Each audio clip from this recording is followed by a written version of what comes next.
here we go. The final 60-plus games of the year. It's make or break, perhaps, for Farhan Zaidi. Will Doval keep the closer spot? Will the rotation finally come into fruition where you got 5 legitimate live arms?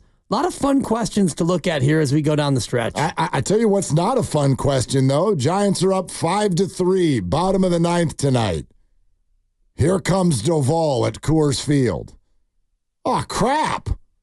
That's not a fun question at all. That's a really good question, Mark. It's not. Here's the question. Do you want that? No, I don't. I want them to be up 9-3. Well, an even better question would be, do you still go to Doval? And I wonder how many more blown saves does he get? And FP's right. And I was thinking about Jake Moody because I've been watching the receiver doc on Netflix. And, FP said, when the kicker comes in and misses that kick, and in the Netflix doc, they take you to Cleveland. That's as far as I've gotten, episode 3. And, Moody misses the kick, and Kittle's mic'd up, of course, in this doc, and he's like, well, that sucks. and I'm paraphrasing. That's Kittle. But remember, they're 5-0 at that point, so it's like, but 6-0, I mean, it would have been great, but it's 41-yarder, that's a 90% kick for those guys at this level. Yeah. And he misses it. He pushes it right, and you can see Kittle like, well, that blanket sucked. Yeah.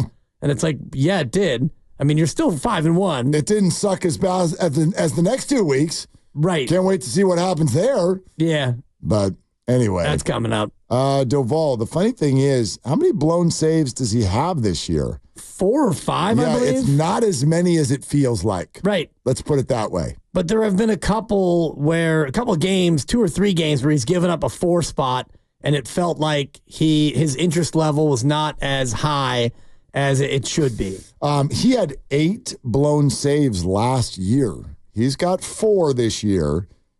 It's a little bit more intricate than that. If you want to dive into the numbers, Camilo Doval has never had a season in the big leagues where he had an ERA over 3. Never. But this year, he's at 4.38. Right. And a lot of that is because of those 3 games where he got absolutely lit up. His strikeout to walk ratio is way, way down. His whip is way, way up. 1.622. Yeah. Yeah. That's not a very cool whip. And in terms of the save opportunities conversation, he's had multiple games where he's come in with like a 4 or 5 run lead and given up like 3 runs. Exactly. Which doesn't count as a save opportunity, but his ERA takes a major hit. He had the game where they were up 13-2 and he couldn't finish it. Right. That's the one I think that sticks in a lot of people's craw, maybe including internally, because he came in angry and he went out angrier. Correct. He beat up a water cooler. Right.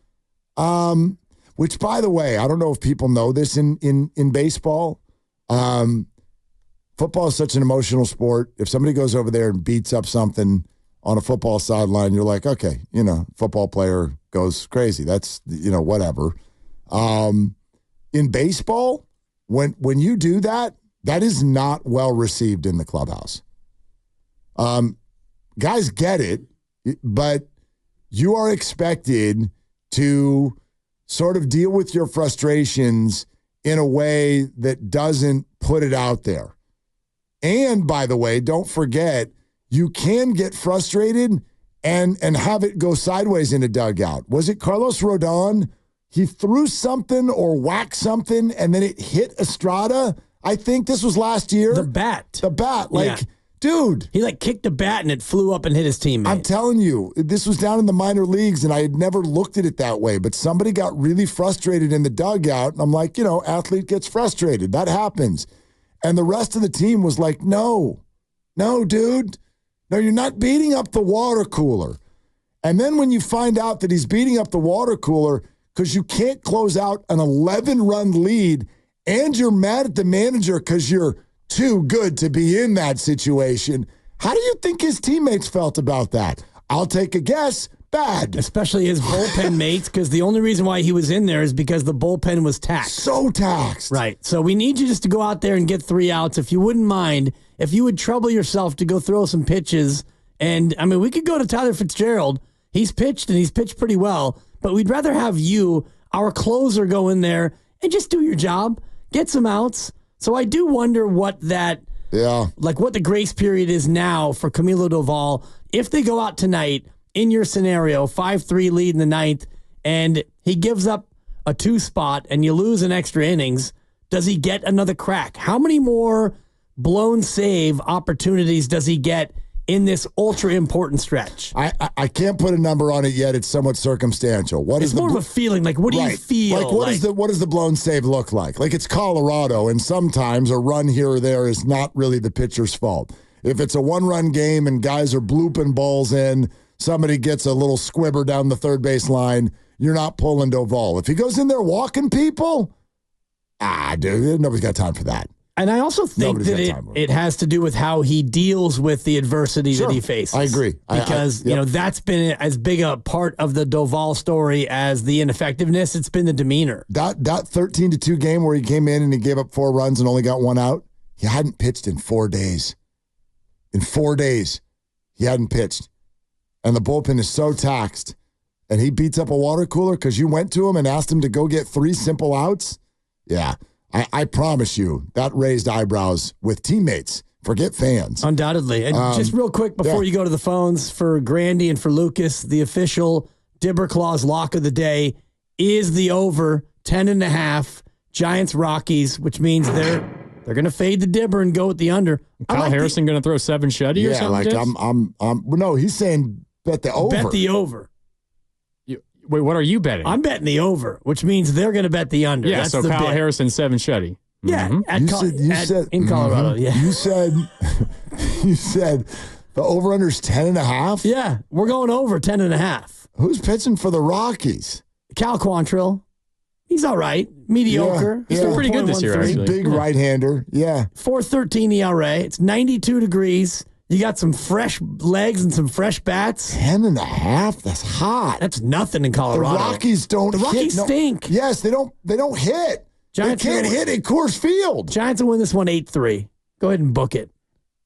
I like the under. I like everyone the likes the under, but me. Fade the Dibber. Go ahead. You won't. First and foremost, you're right. I won't. I won't. You're listening to 95.7 The Game, KGMZ FM and HD1 San Francisco, and Odyssey Sports Station. Always live in the free Odyssey app, Twitch and YouTube. Powered by First NorCal Credit Union. For a low-rate auto loan, apply online or just ask for First NorCal financing at the dealer. Very patiently waiting, Oreo Cookie in Oakland. Hey, Cookie, what's up? What are you doing?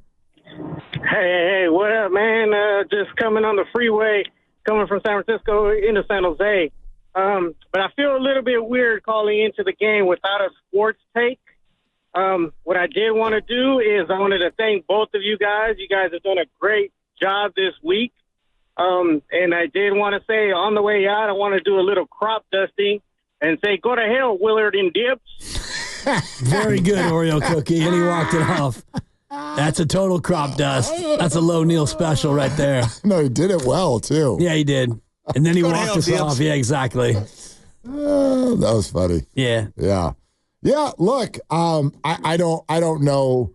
You know, you're sort of asking how long's the leash. I don't know.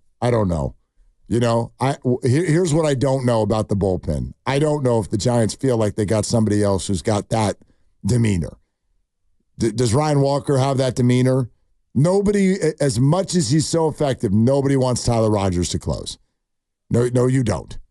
No, you don't, Dibs. No, you don't. He's second on the team in saves. He is a very good relief pitcher, but nobody wants him to close. Frisbee guy? Nobody wants him. Do you remember how we all reacted when he blew that save against the Mets in New York when Doval had pitched in like 4 straight games? Yes, I do, Grandy. I remember how I reacted. Yeah, you wanted him off the team. Yeah. And he's like the best reliever on the team except for Ryan Walker this year.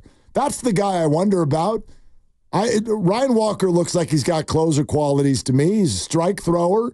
He's got devastating stuff. He comes from a weird angle. He looks like a closer to me, or at least a temporary one. You're describing Tyler Rogers. No, because he throws the ball 96. Tyler throws 84. Like, that's the problem. Comes from a weird angle. Comes from a weird angle. He's only walked 3 batters all year. Yeah, that's tremendous, but he doesn't have strikeout stuff. The problem with Tyler Rogers in major leveraged moments is the inability to get the strikeout when you need it. And also his misses are absolute restaurant quality meatballs. Well, I don't mind. When he makes a mistake, that thing gets hit 480 feet. Sometimes. I mean, how many home runs has he given up this year? He's given up 3. 3 home runs. How many has Doval given up? Doval has given up 3. Okay. Also. So, I don't know. Is he giving up meatballs? He is one of the most effective relievers on the team. Yeah. I have no problem with Tyler Rogers. I mainly don't like him in extra innings when you get an extra runner at second because it's very easy for you to put the ball in play off Tyler Rogers and you can score runs without even getting a hit. So when you get into those really high leverage moments, you get a runner on base, what have you, you really want to rear back and see if you've got strikeout stuff. But as far as Tyler late innings, important moments, no issue. He's one of the best. But I think Randy Rodriguez someday could be a closer. I think Ryan Walker could be now. And I think that the Giants, they tipped you something last time Doval was out there. Yep. When he gives up the 2-run lead Sunday against Minnesota, I think if he's on solid ground, Baumel goes, pitch out of it, dude. You got it. Runner at second, 1 out. Pitch out of it. He didn't do it. He pulled him. He pulled him right away. And he said, nope, we're not doing this. No, and Bob almost pulled a hammy getting out there. He moved so quick. And who did he go to? He went to Ryan Walker. And what did Walker do? He got out of it, and the Giants won the game. 1 batter later.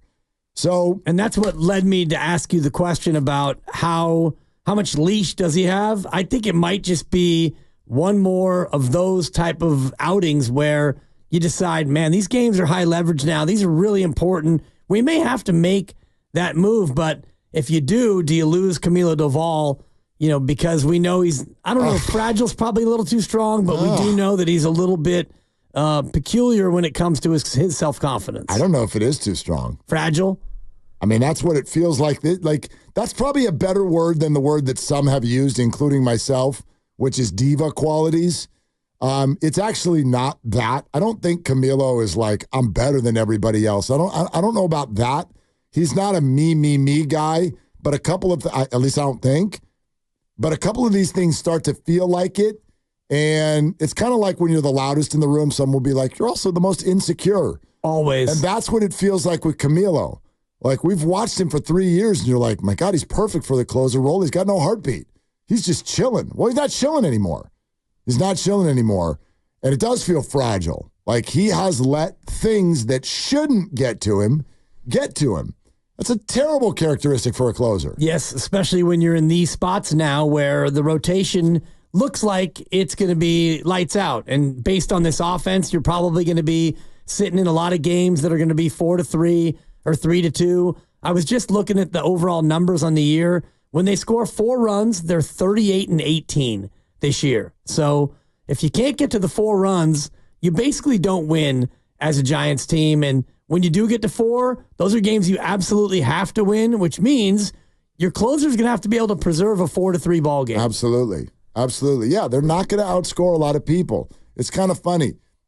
We get upset at that as Giants fans, and I'd argue that was a characteristic of the Giants teams that all won World Series. But it felt like, and this is why the core 4 got statues and a wall plaque last week, if you were up 3-2, you won that game. And this year, I don't feel that way. And it's not just Doval. You've heard me go off on this already. Their pitching staff in the first 97 games has been awful. Yeah, it's been disappointing. It has been absolutely awful, even though there are individuals we can look at and go, that's nice. Logan Webb has been himself. Tyler Rogers, very good. Ryan Walker is a revelation. There are other relievers who have been, I don't know, fine. Sean Jelly has come up. Taylor Rogers has been really good. Yeah, Taylor's been good. Sean Jelly has been like, okay, you found yourself. And then Jordan Hicks for the beginning of the year, that's good. But collectively, my God, your stats are terrible. You have huge names. Blake Snell, obviously, the injuries, the disappointment. It's been bad. And now you head to Coors Field. Like, if they want to rock in the second half of the season, that group's got to lead the way. We can look at the Giants lineup, even with new free agents like Soler and Chapman and the emergence of Ramos. I can look at that lineup and go, they're not giving you 6 runs a night. That's not happening. This team in this ballpark has always been built on pitching and defense, and it should be. And those two things need to be buttoned up starting right now. You've got to catch the ball when they hit it to you, and that pitching staff needs to be what they were cracked up to be. And the beautiful thing is right now, as FP said, they're set up to finally do it.